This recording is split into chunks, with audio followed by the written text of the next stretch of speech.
Halo sahabat PPG Prajabatan semuanya.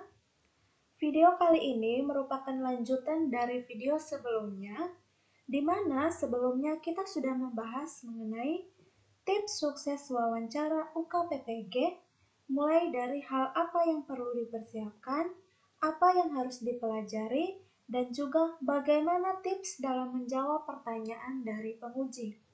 Nah, ini semua sudah kita bahas di video kemarin. Jadi, kalau ada yang belum menonton, silakan ditonton terlebih dahulu. Untuk linknya sudah ada di description box dari video ini ya.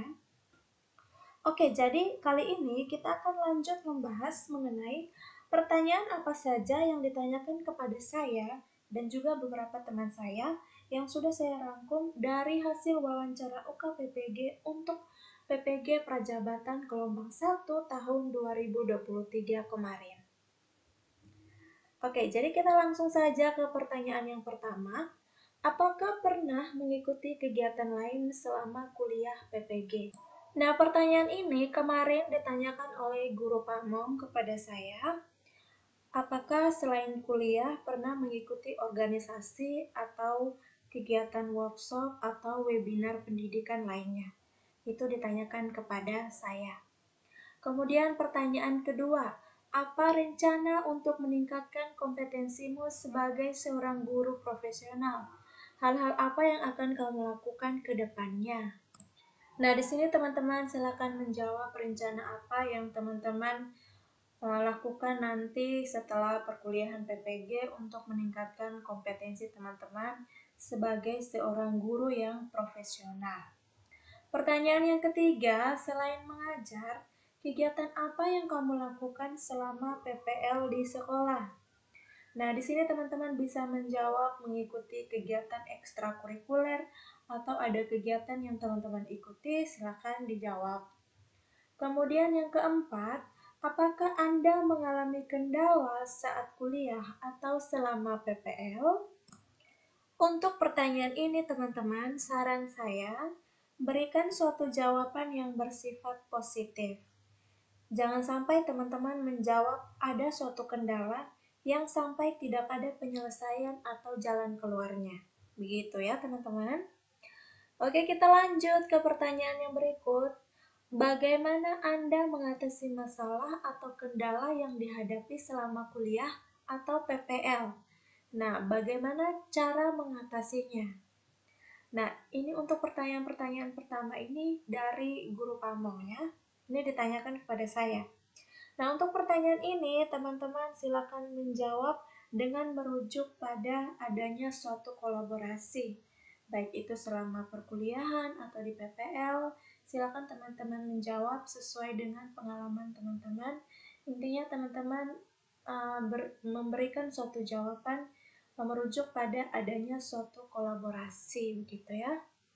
Kolaborasi di sini misalnya di perkuliahan dengan sesama teman, kalau di sekolah berarti dengan sesama rekan PPL atau dengan guru pamong, seperti itu.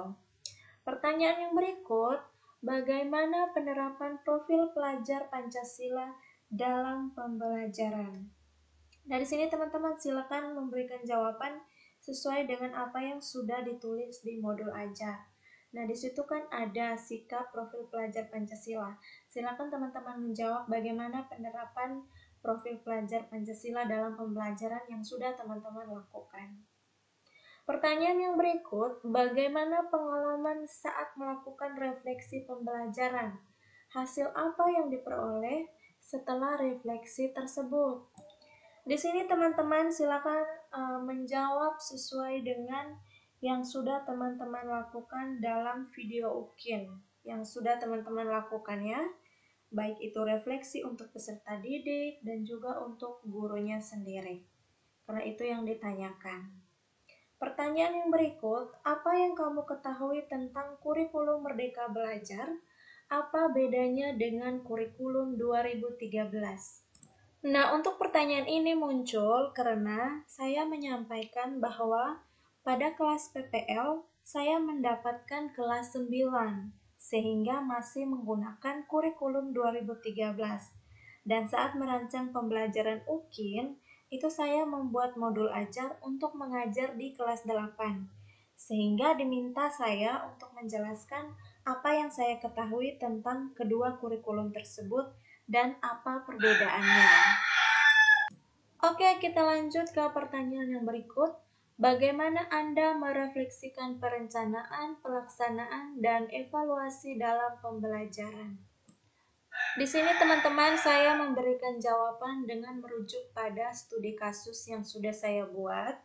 Jadi saya menjelaskan bagaimana perencanaannya, terus pelaksanaannya bagaimana, dan evaluasi dalam pembelajarannya itu seperti apa. Kemudian pertanyaan yang berikut, jelaskan bagaimana pengalaman Anda mengajar selama PPL. Di sini saya menjelaskan bagaimana karakteristik peserta didik, kemudian saya menjelaskan bagaimana kolaborasi saya dengan sesama rekan PPL dan juga Bapak Ibu guru di sekolah, terlebih dengan guru pamong. Kemudian bagaimana saya membangun kedekatan dengan peserta didik sehingga dapat mengetahui karakteristik peserta didik. Nah, ini jawaban saya. Kemudian pertanyaan yang berikut, bagaimana cara Anda mengelola kelas? Nah, untuk pertanyaan ini secara garis besar saya menjelaskan bahwa cara saya mengelola kelas ialah dengan menciptakan pembelajaran yang berpihak pada peserta didik. Nah, sebelumnya saya menganalisis terlebih dahulu bagaimana karakteristik peserta didiknya, kemudian menyesuaikan dengan pembelajaran sehingga dapat berpihak pada peserta didik. Pertanyaan berikut, kendala dalam mengajar dan strategi apa yang saya terapkan? Nah, kalau pertanyaan kendala ini saya langsung menjawab sesuai dengan studi kasus saya. Jadi, dari kasus itu saya menyampaikan bahwa kendala yang saya dapat yaitu seperti ini, dan strategi yang saya terapkan adalah begini. Jadi, saya menjelaskan sesuai dengan studi kasus yang sudah saya tulis. Nah, pertanyaan yang berikut, cara membuat kelas nyaman. Nah, untuk cara membuat kelas nyaman ini jawabannya mungkin sama seperti bagaimana cara Anda mengelola kelas tadi ya. Karena ini pertanyaan saya sudah mendapatkan dari beberapa teman saya, ternyata pertanyaannya sama seperti ini. Di saya bagaimana cara Anda mengelola kelas, terus di teman saya ditanya bagaimana cara membuat kelas yang nyaman. Jadi untuk membuat kelas nyaman itu kita sebagai guru tentunya menciptakan pembelajaran yang berpihak pada peserta didik, yaitu menyesuaikan dengan karakteristik peserta didik yang beragam. Oke, kita lanjut ke pertanyaan yang berikut. Ini pertanyaan dari beberapa teman saya. Pertanyaan yang berikut, asesmen apa yang digunakan? Kemudian teknologi apa yang digunakan? Jadi di sini penguji meminta kita untuk menjelaskan bagaimana kita menerapkan asesmen dalam pembelajaran dan juga penerapan teknologi yang kita gunakan apakah efektif dalam pembelajaran tersebut. Jadi ini kita jawab sesuai dengan apa yang sudah kita buat dalam modul ajar dan juga penerapannya dalam video UKIN tersebut. Pertanyaan yang berikut, apa yang menyebabkan kamu menggunakan metode pendekatan dan media pembelajaran?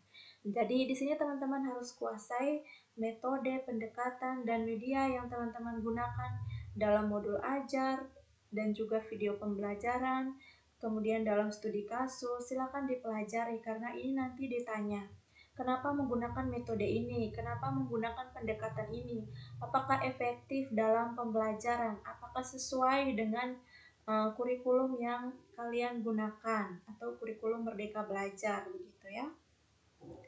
Dan pertanyaan yang terakhir, pengalaman ketika berhasil memperoleh kepercayaan dari orang lain.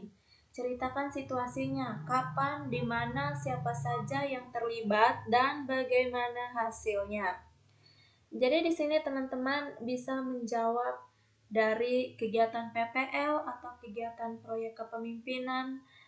Teman-teman mungkin dipilih menjadi ketua, itu silakan diceritakan bagaimana bisa diberikan kepercayaan tersebut, kapan, di mana, terus hasilnya seperti apa, begitu ya teman-teman. Oke, jadi demikian rangkuman dari pertanyaan pada saat wawancara UKIN kemarin, baik dari saya dan juga beberapa teman saya. Semoga ini dapat menjadi referensi yang baik untuk teman-teman yang sedang mempersiapkan diri untuk mengikuti wawancara UKPPG. Yakin dan percaya diri, silakan pahami dengan baik apa yang sudah teman-teman upload sehingga bisa menjawab dan bisa dengan percaya diri menjawab semua pertanyaan dari penguji. Oke, terima kasih sudah menonton. Semoga sukses ya.